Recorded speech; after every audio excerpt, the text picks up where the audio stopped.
طائف کے انسیڈنٹ میں last time میں نے آپ لوگوں کو رسول اللہ صلی اللہ علیہ وسلم کی وہ دعا سمجھائی تھی، ٹھیک ہے، اور اس دعا میں فلسفی آف دعا ہے کہ دعا مانگنی کیسے چاہیے اور اللہ کون ہے، یہ آپ کو اندازہ ہوگا اس دعا سے، ٹھیک ہے۔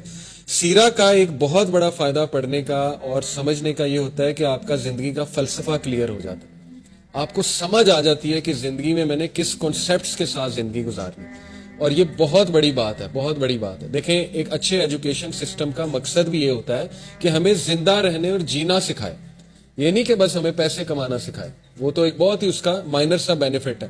اصل ایجوکیشن سسٹم کا بینیفٹ یہ ہوتا ہے اور مقصد ہوتا ہے کہ بھئی ہمیں چیلنجز سے ہم نے کیسے گزرنا ہے، ہم نے زندگی میں مختلف سچویشنز میں کیسے ڈیل کرنا ہے وغیرہ وغیرہ۔ تو یہ سیرہ اللہ کے نبی صلی اللہ علیہ وسلم کے بارے میں اللہ نے خود کہا کہ تمہارے نبی میں تمہارے لیے بہترین مثال ہے، ہر طرح کی بہترین مثال ہے۔ اوکے، یہ دعا میں دوبارہ بتاتا ہوں، کچھ چہرے نئے نظر آ رہے ہیں۔ رسول اللہ صلی اللہ علیہ وسلم پہ پتھراؤ ہوا، ہمارے نبی پہ لہو لہان ہوئے، اور بہت یہ جس پہ جتنا غم کیا جائے اتنا کم ہے۔ لیکن میں نے آپ کو ایک بڑا امپورٹنٹ پوائنٹ بتایا تھا لاسٹ کلاس میں کہ سیرہ میں آپ ایک بار بھی رسول اللہ کو یہ انسیڈنٹ مینشن کرتے خود نہیں دیکھیں گے۔ اس سے کیا ثابت ہوتا ہے کہ ہمارے نبی صلی اللہ علیہ وسلم اللہ سے ایمپتھی لیتے تھے، لوگوں سے نہیں۔ سمپتھی لینی ہے تو اللہ سے لیں۔ ایک بار یہ دعا کر لی، اللہ کو رو کے دکھا دیا، سمپتھی لے لی، اس کے بعد کبھی مینشن نہیں کیا۔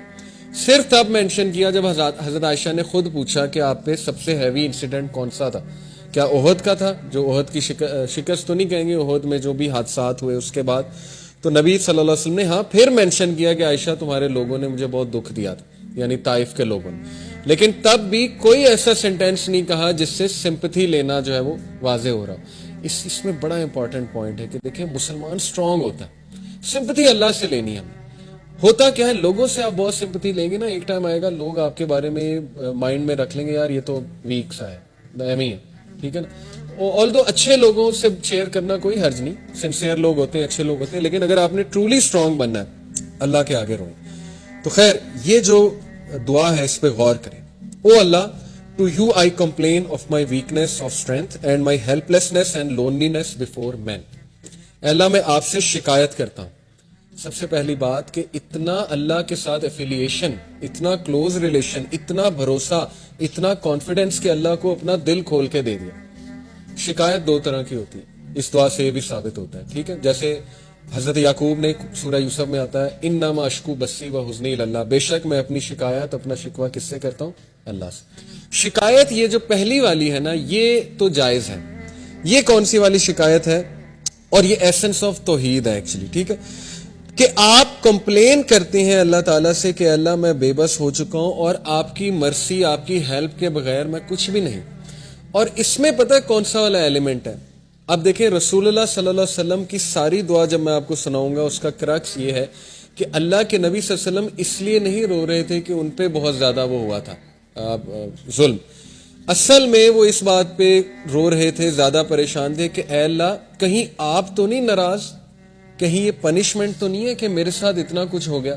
یہ اصل میں اس کا جو ہے نا ماخذ ہے۔ یعنی آپ سوچیں کس لیول پہ اللہ کے نبی صلی اللہ علیہ وسلم کا ویژن اور اللہ سے تعلق تھا کہ اللہ یہ ہوا ہے میرے ساتھ تو مجھے سمجھ نہیں لگ رہی، کہیں آپ کی ناراضگی تو نہیں ہے، کہیں مجھ سے کوئی خطا تو نہیں ہو گئی، مجھ سے کوئی غلطی تو نہیں ہو گئی۔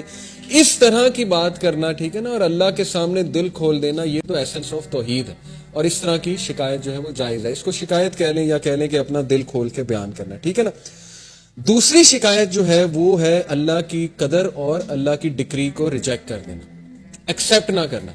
اور زیادہ تر لوگ جو ہیں وہ اس کا شکار ہو جاتے ہیں کہ جب ان کے ساتھ کوئی خدا نہ خواستہ، اللہ نہ کرے، کوئی ایسا حادثہ ہو جائے، کوئی ایسی چیز آ جائے جو انہوں نے ایکسپیکٹ بھی نہیں کی ہوئی تھی، تو وہ بجائے کہ اللہ کے آگے رونے کے یا اللہ سے مدد طلب کرنے کے، وہ فوراً یہ کہتے ہیں کہ یہ ہوا کیوں ان دا فرسٹ پلیس۔ اور وہ کہتے کہتے پھر اس لیول پہ پہنچ جاتے ہیں جو اللہ معاف کرے، ابلیس نے اللہ کو کہا تھا کہ اللہ تو نے مجھے گمراہ کیا۔ یہ ابلیس کے الفاظ ہیں قرآن میں کہ بے شک since you have led me astray, اس لیے اب میں ان ہیومن بینگز کو نہیں چھوڑوں گا۔ اس نے بلیم کس کو کیا؟ اللہ کو۔ تو خدا نہ خواستہ کہیں ہم اس شکوے کا شکار نہ ہو جائیں کہ ہم اللہ کو بلیم کرنے لگیں، نعوذ باللہ، کہ یہ اللہ کی وجہ، اللہ نے کیوں میرے ساتھ ایسے کیا، ٹھیک ہے نا۔ انسان ہے، نکل بھی سکتے ہیں ایسے الفاظ، لیکن یہ کہ توبہ کر لی جائے، فوراً سے ریٹرن ہو جائیں، فوراً سے جو ہے وہ اللہ تعالیٰ کے بارے میں پازیٹیو ہو جائیں، تو یہ ایسے لوگ اللہ کو بہت پسند ہے. ٹھیک ہے, تو پہلی بات یہ شکووں کے بارے میں 2 طرح کے شکوے میں نے آپ کو بتائے. ان میں سے ایک ناجائز ہے کہ تقدیر کو چیلنج کر دینا, اللہ کی ڈکری کو ریجیکٹ کر دینا کہ نہیں یہ ہوا کیوں. جیسے کچھ لوگ ان کے فادر کی ڈیتھ ہو گئی, مدر کی ڈیتھ ہو گئی, ایکسیپٹ ہی نہیں کیا, دین سے بھی دور ہو گئے, نمازیں پڑھنا چھوڑ دی کہ نہیں یہ ہوا کیوں. تو خیر اٹس ویری ڈیفیکلٹ, لیکن یہ کہ اسٹرینتھ پکڑیں. ہمارے نبی کو بہت غم آئے ہیں, بہت دکھ آئے ہیں, ان سے اسٹرینتھ پکڑیں. اگر غم دکھ کوئی بری چیز ہوتی تو انبیاء کو نہ آتا, اس کا مقصد ہے, ٹھیک ہے نا.